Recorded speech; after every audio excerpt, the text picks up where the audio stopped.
Información que tiene que ver con básicamente lo que ha sido el cierre de las alianzas, no el cierre de listas, que ocurrirá de acá a 10 días, el 17 de agosto, con las características propias de un sistema político que está eh, realmente eh, hiperatomizado, por decirlo de alguna manera, con variables o variantes de todos los colores en cada uno de los frentes. Si uno tuviera que elegir lo más llamativo de este proceso es indudablemente no digo la desaparición, pero sí el opacamiento de lo que es el PRO, al punto tal que ayer el gobierno nacional, tratando de ganar centralidad política durante el día, a partir de lo que fue la enorme derrota que sufrió antes de ayer en la Cámara de Diputados, con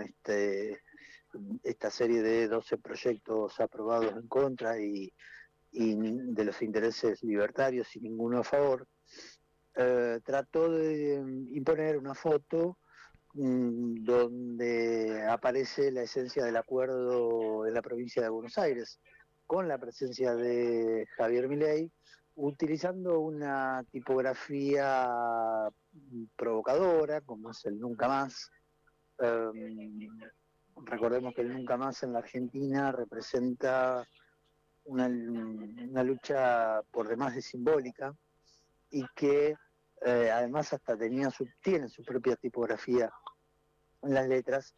El libertarismo y sus aliados trataron ayer de emular eso, con una foto allí en La Matanza, con un presidente de la nación que cometen el error quienes diseñaron la foto de mostrarlo al presidente más alto de lo que es, en punta de pie, con una foto, te diría, una imagen desprolija, con un grupo de eh, dirigentes del PRO a los cuales le hacen pagar el costo político de ese acuerdo y los visten de violeta, una cosa realmente muy fuerte para cierta lógica del mensaje, pero que cuando uno revisa en el recorrido a lo largo y ancho del país, ve que tanto en el peronismo o en el propio La Libertad Avanza o lo que queda o no del PRO, o lo que quede o no del radicalismo, en cada una de las regiones hay situaciones diversas y hay situaciones cambiantes. Al punto de que el propio gobierno, manejando los recursos del Estado desde hace más de 18 meses, 19 meses, no pudo garantizar, por ejemplo, la existencia per se mm, en en las 24 jurisdicciones. En algunas va solo el espacio libertario, en otras van unidos con gente del PRO y al punto de que vemos situaciones, insisto, como la de la provincia de Buenos Aires, que resultan verdaderamente insólitas si la hubiéramos imaginado hace 3 años atrás, 2 años atrás. Bueno, esa foto hoy es real, hoy existe, y efectivamente el mundo libertario ha terminado cooptando a lo que quedaba del PRO allí en la provincia de Buenos Aires y también en algunos casos muy puntuales de provincias en la Argentina. Muy bien. Miguel, en la provincia de Santa Fe, lo que tiene que ver con Fuerza Patria, que finalmente inscribió su alianza, se vuelve a generar un escenario de tercios para el peronismo con las expectativas que eso genera.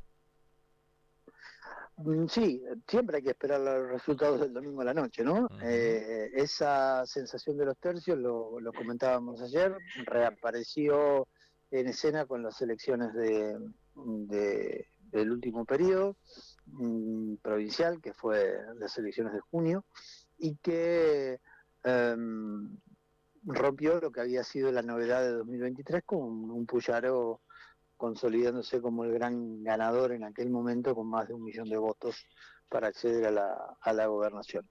Fuerza Patria logra un acuerdo entre unos cuantos sectores, pero no hay que dejar de tener en cuenta el planteo judicial de parte del perotismo de querer tallar en el armado de listas. Un espacio que tiene sus particularidades, porque de alguna manera si hay algo que ha hecho Perotti a lo largo de toda su carrera política es jugar siempre los proyectos perotistas antes que nada, desde la forma de conducir los destinos de la provincia, donde si se otorgaban espacios políticos a otros sectores, no se los conducía políticamente.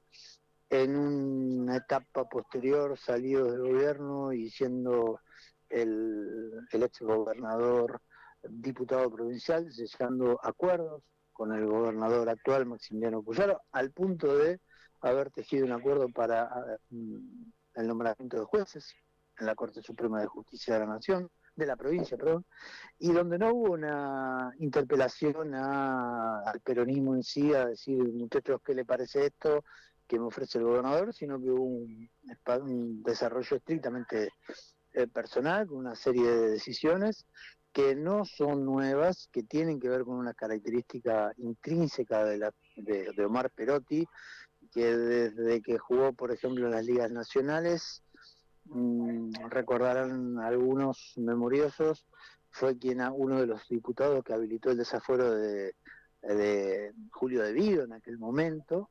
Fue además un dirigente que supo tejer también en algún momento un acuerdo con Cristina Fernández, sin tener en cuenta al resto de los protagonistas. Bueno, ahora pide integrar la lista de diputados, exige una serie de comportamientos que, bueno, en el ida y vuelta me parece que hay una especie de pasada de factura que habrá que ver cómo se determina de resolver en los días que vienen. Ha habido una presentación judicial, corrió vista al juez, habrá que ver qué aporta desde las autoridades del peronismo en la provincia de Santa Fe. Por lo demás, lo que queda definir indudablemente son la ubicación de los lugares, tema no menor, pero que, insisto, me parece que ha tenido en los protagonistas que han sido más críticos de la gestión de Milei en este tiempo, el acuerdo de ir unidos en la provincia de Santa Fe. Miguel, el que está cerrando una semana muy difícil es Guillermo Francos, ¿no? El día de ayer que Sí. salió a afirmar, perdimos todas.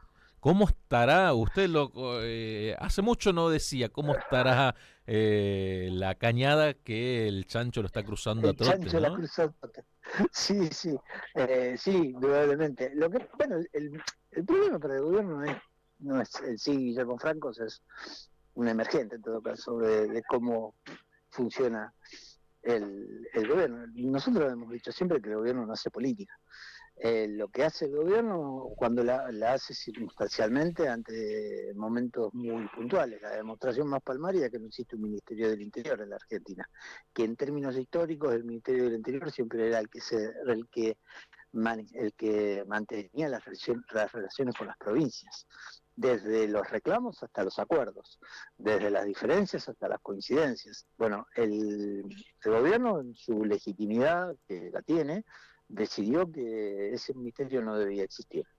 ¿Quién hace política? Bueno, Karina Milei ha ocupado un rol estratégico, y el jefe de gabinete, que también históricamente en la Argentina era alguien que en algunas circunstancias podía jugar ese rol político, no siempre ha sido así, ha habido jefes de gabinete con perfiles eh, eh, marcadamente técnicos, recuerdo ejemplos de Colombo, el jefe de gabinete de la Rúa, por decir un nombre, pero recuerdo también el perfil de Marcos Peña en el macrismo, el manejo de la cosa política que tenía.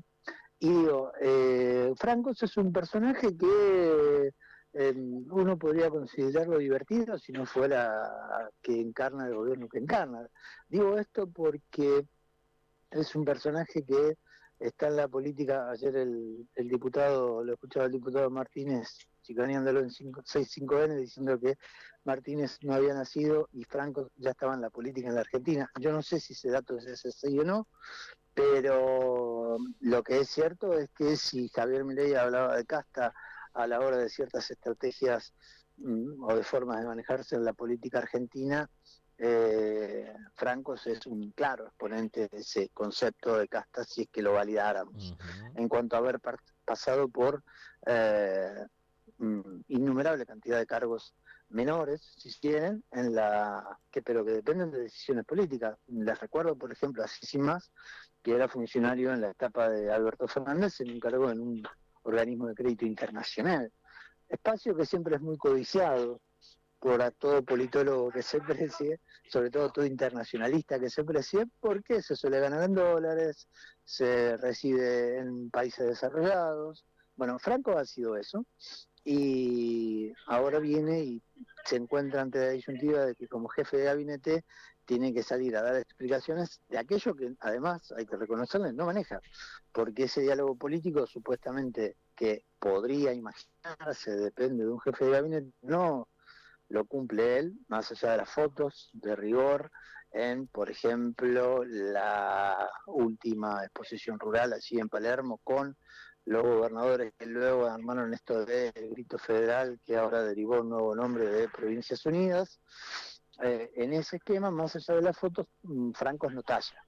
Y que tal vez tallan otros que también pagan el costo político y cierto enojo, como puede ser la figura de Martín Menem, que no hay que dudarlo, es nada más ni nada menos que el jefe de la Cámara de Diputados y se comió una paliza Ujú. política de proporciones. No lo Y trataron de solamente por los traidor, proyectos. no lo trataron de traidor a Martín Menem ni sacaron los tanques a la calle como hizo Dan con Villarruel. Lo que pasa es que ahí hay me parece que hay una diferencia importante. Me parece que en ese aspecto Martín Menem es un hombre muy cercano a Karina Milei y lo que hay es una derrota política en toda la línea porque la decisión política de cómo construye el mileísmo, las relaciones en aquellos espacios que no le tributan definitivamente, como puede ser en estos momentos, y en circunstancias muy puntuales, la Cámara de Diputados, es decisión política de los Milei, fundamentalmente de Karina Milei. Recordemos que Javier Milei dicen que no le gusta todo esto de la rosca, los acuerdos, los armados. Bueno, pedirle a Martín Menem que resuelva una derrota política, como puede haber sido la reactivación de, por ejemplo, la comisión que investiga el caso Libra, o la imposición para que la comisión de presupuesto trate determinados proyectos, es tener mucho de hipócrita, porque en realidad Martín Menem ha respondido a esa línea que ha definido efectivamente lo más granado del poder, que son los hermanos Menem, habilitando que un tal José Luis Esper se muestre provocador, se muestre renuente a cualquier tratamiento o circunstancia que discuta algo en la Argentina en materia de la macroeconomía. Al punto de que hace 2 años que la Argentina, la administración del país, no tiene presupuesto. Por lo tanto, que hasta dónde puede Martín Menem lograr destrabar eso cuando los escenarios políticos cambian y no son por responsabilidad de Martín Menem. Y esto no significa defenderlo precisamente de Martín Menem. Lo que digo es, me parece que hay límites que ningún genio de la política, por más que lo tenga, puede resolver cuando te llevas a las patadas con todo el mundo y ese contexto cambia por diversas razones, pero cambia y vos has jugado un juego que tiene que ver con llevar a todo el mundo a los latigazos. Bueno, a veces los látigos no alcanzan ante, insisto, determinado contexto. En este caso, las elecciones que se aproximan, en este caso, la situación económica que no es brillante precisamente, en este caso, el dejar de lado a los gobernadores a la hora de atenderlos correctamente con el reparto de los fondos que le corresponden y una serie de cuestiones que la vimos tallado en estas 12 situaciones que se vio derrotado el gobierno nacional. Miguel, muchísimas gracias por estos minutos. Muy, pero muy buen fin de semana. Le dejo una tarea a usted que es un buen cronista, estimado Villalba. ¿Qué ¿Usted pasó? me puede averiguar, si no es mucho pedir ahora que viene el fin de semana, a ver cuál es la empresa que ganó la licitación en el aeropuerto la obra del aeropuerto de la ciudad de Rosario? Muy bien, muy bien. En realidad no hubo licitación, hay contratación No, se va a hacer directa un anuncio la sobre una semana obra que de viene. Sí, sí, sí. de 40.000 millones de pesos. Contratación directa en una Que obra lo de vamos a pagar 40 entre mil millones de todos. Lo pesos. vamos a pagar No, no hay nosotros. problema, no hay problema en pagarla. El problema es, mi duda es a quién se lo dan y por qué debemos confiar, según las declaraciones del propio gobernador Maximiliano Puyaro, en que el que garantiza la transparencia es él. Me hizo acordar a un viejo rey francés que no terminó de la mejor manera, que decía, el Estado soy yo. Puyaro dice, la transparencia soy yo. Y el coro de advenedizos del mundo de la prensa bien pensante de nuestra región parece que nada tiene que decir de esta situación de un aeropuerto que se inicia una obra, insisto, de 40.000 millones de pesos con una contratación directa que tiene como base atrás un escándalo judicial que estuvo bastante tapado, por cierto. Pero se ve que yo me pongo muy exigente al ante algunas cuestiones. Habla Debo de ser yo el problema, transparencia estimado justo, Villalba. habla de transparencia justo en la semana en la cual un inspector de la Policía de Investigaciones entra con un lente de inteligencia artificial a un examen de policía para ascenso de comisarios. Sí, Ya hay un supóngase que ese antecedente, señor, ya hay un antecedente de comisarios tratando de claro, evadir pero algunas supóngase cuestiones, que ¿no? ese señor es un señor tramposo, supongamos que es, porque no lo puede manejar el gobernador. El problema es que el gobernador tiene antecedentes de haber armado eh, concursos, porque había escuchas Ujú. que garantizaban a algunos eh, comisarios Ascensos. efectivamente ascensos. Digo, que ese mismo señor sea el que nos garantiza la transparencia en una obra que viene amañada, con denuncias cruzadas de parte de la empresa que formaban parte de una licitación, nos diga que él es la garantía de la transparencia, a mí me hace un poquito de ruido. Pero como nosotros no nos escucha nadie, Villalba, debemos ser nosotros los jodidos que quiere que le diga. Le mando un abrazo y que tenga un Que buen fin de arranque bien semana. el fin de semana, esta noche por sobre todo. Un abrazo grande. Esperemos, esperemos, esperemos. Chao, chao. Pasaba el análisis político de Fundamentar de la mano del licenciado Miguel Hernán Gómez.